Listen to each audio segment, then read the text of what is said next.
Environment, ecology. आज हम पढ़ेंगे एनवायरनमेंट के बारे में, इकोलॉजी के बारे में। इकोलॉजी की फर्स्ट हम डेफिनेशन समझ लेते हैं। Ecology is defined as scientific study of the relationship of the living organisms with each other and with their environment. यानी कि इकोलॉजी जो है वो साइंटिफिक स्टडी है किसकी, रिलेशनशिप की, जो कि लिविंग ऑर्गेनिजम्स और उसके एनवायरनमेंट के बीच में जो रिलेशनशिप है, यानी लिविंग ऑर्गेनिज्म और इसके एनवायरनमेंट के बीच में जो रिलेशनशिप है उसकी स्टडी को हम क्या कहते हैं, इकोलॉजी कहते हैं। सिंपल हो गया। अब इसको हम शॉर्ट में ऐसे भी बोल सकते हैं कि the study of the relationship between living and their environment. Clear हो गया। अब बात आती है एनवायरनमेंट की डेफिनेशन की। तो एनवायरनमेंट क्या है, तो एनवायरनमेंट की सिंपल सी एक डेफिनेशन है, एक लाइन की जस्ट, कि जो भी हमें चारों तरफ दिखाई दे रहा है या जो भी हमारे चारों तरफ प्रेजेंट है वो क्या है, एनवायरनमेंट है। एवरीथिंग सराउंड अस, जो भी हमारे चारों तरफ जो है वो क्या है, एनवायरनमेंट है। सबसे पहले हमने इको एनवायरनमेंट के अंदर ही इकोलॉजी आता है, लेकिन मैंने बता दिया एनवायरनमेंट की डेफिनेशन को भी, ताकि आपके लिए आसान हो सके समझना। ठीक है।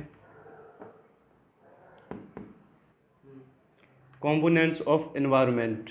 एनवायरनमेंट के कंपोनेंट्स दो टाइप्स के होते हैं, एबायोटिक और बायोटिक। एबायोटिक को हम हिंदी में अजैविक कहते हैं और बायोटिक को हिंदी में हम जैविक कहते हैं। एबायोटिक में एनर्जी आ जाता है, रेडिएशन आ जाता है, ग्रेविटी, सोइल, वाटर, यानी जिनके अंदर लाइफ की कोई प्रोबेबिलिटी नहीं है या लाइफ है ही नहीं बिल्कुल, उन्हें हम एबायोटिक कहते हैं। बायोटिक जो लिविंग होते हैं एक तरीके से, जैसे ग्रीन प्लांट्स। अब बात आ रहा होगा डाउट नॉन ग्रीन प्लांट का। तो नॉन ग्रीन प्लांट जो है वो भी किसी टाइम पे ग्रीन प्लांट था, यानी बना वो जैविक चीज़ों से, यानी कि जो जैविक चीज़ों से मिलके बना होता है उसे हम बायोटिक कहते हैं, जीवित चीज़ों से मिलके। किसी टाइम पे तो वो ग्रीन प्लांट रहा होगा। डिकम्पोजर, पैरासाइट, सिम्बियोन्ट्स, एनिमल्स, मैन, ये सब क्या है, बायोटिक है, यानी ये जैविक हैं, ये जैविक चीज़ों से मिलके बने हुए हैं, तो ये बायोटिक हैं। ठीक है। कॉम्पोनेंट्स ऑफ एनवायरनमेंट दो टाइप्स के होते हैं, एबायोटिक और biotic. Individual level of organisation in ecology. Ecology में level of organisation three types का होता है, इंडिविजुअल, पॉपुलेशन, कम्युनिटी। इंडिविजुअल कैसे कहते हैं, कोई भी एनिमल या प्लांट जो कि सेल्फ इंडिपेंडेंट हो। इंडिपेंडेंट किस लिए इंडिपेंडेंट हो, अपने बॉडी या फंक्शंस करने के लिए, वो किसी पे दूसरे पे डिपेंड ना हो, उसे हम कहते हैं इंडिविजुअल। वो किस लेवल में आएगा इकोलॉजी की, इंडिविजुअल लेवल में। अब बात आती है पॉपुलेशन की। तो सेम स्पीसीज का ज़्यादा क्वांटिटी में होना, मोर क्वांटिटी, पॉपुलेशन में आएगा। अब बात आती है कम्युनिटी की। तो कम्युनिटी जो होता है इसमें क्या होता है, एक कम्युनिटी को दूसरी कम्युनिटी से रिलेशन होता है। जैसे मान लो ये प्लांट है, ये एनिमल है। एनिमल को प्लांट की ज़रूरत होगी फूड के लिए, ठीक है। प्लांट को एनिमल की ज़रूरत होगी पॉलिनेशन या सॉइल माइक्रो ऑर्गेनिजम्स के लिए।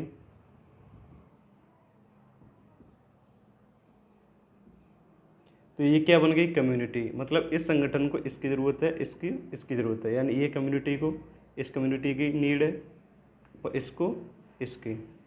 क्लियर हो गया। कम्युनिटी जो होती है ये दो टाइप्स की होती है, माइनर कम्युनिटी,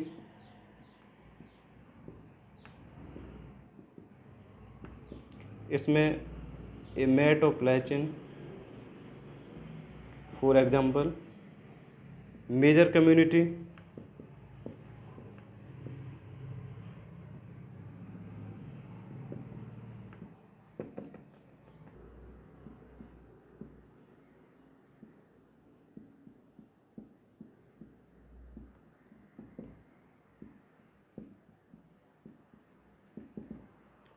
माइनर कम्युनिटी का एग्जाम्पल हो गया mat of lichen. Major community का एग्जाम्पल हो जाएगा tropical evergreen forest in north east, यानी जो ज़्यादा मात्रा में होते हैं। क्लियर हो गया। An ecosystem is defined as structural and functional unit of biosphere consisting community of living being and physical environment both exchanging and interacting materials between them. Ecosystem को हम ऐसे डिफाइन कर सकते हैं कि ये स्ट्रक्चरल और फंक्शनल यूनिट है किसकी, बायोस्फीयर की।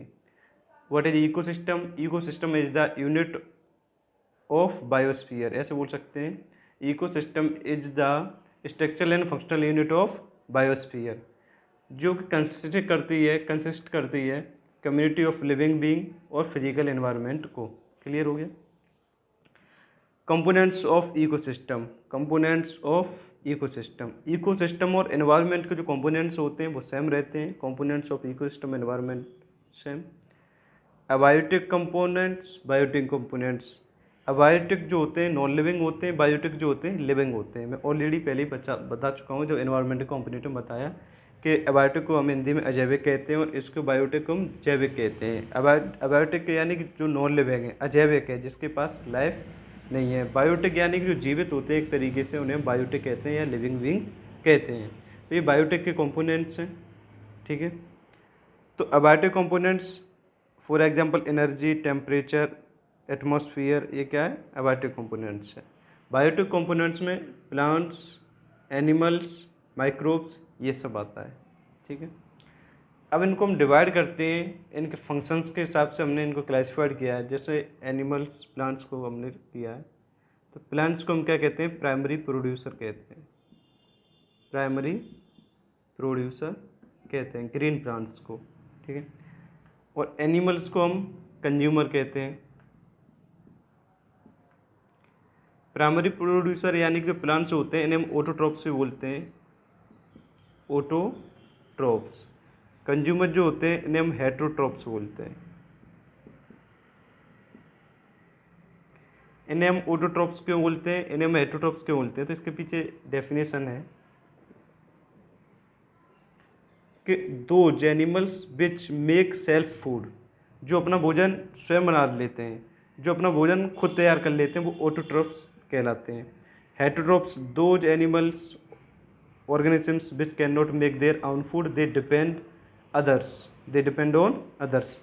हेटरोट्रॉप्स जो होते हैं ये दूसरों पर डिपेंड रहते हैं। ऑटोट्रॉप्स में प्राइमरी प्रोड्यूसर जो है उसे हम ऑटोट्रॉप्स कहेंगे। इसमें एग्जाम्पल के रूप में हम प्लांट्स ले सकते हैं, ग्रीन प्लांट्स। और हेटरोट्रॉप जो कि कंज्यूमर कहलाते हैं, इसमें एग्जाम्पल में एनिमल्स जैसे लॉयन हो गया, मैन हो गया, etc। क्लियर हो गया। तो स्टूडेंट्स ये था एनवायरनमेंट चैप्टर का फर्स्ट चैप्टर इकोलॉजी। आगे हमारे इसी चैप्टर के और नोट्स या और टॉपिक पे पढ़ने के लिए हमारे चैनल को सब्सक्राइब करें, लाइक करें। Thank you.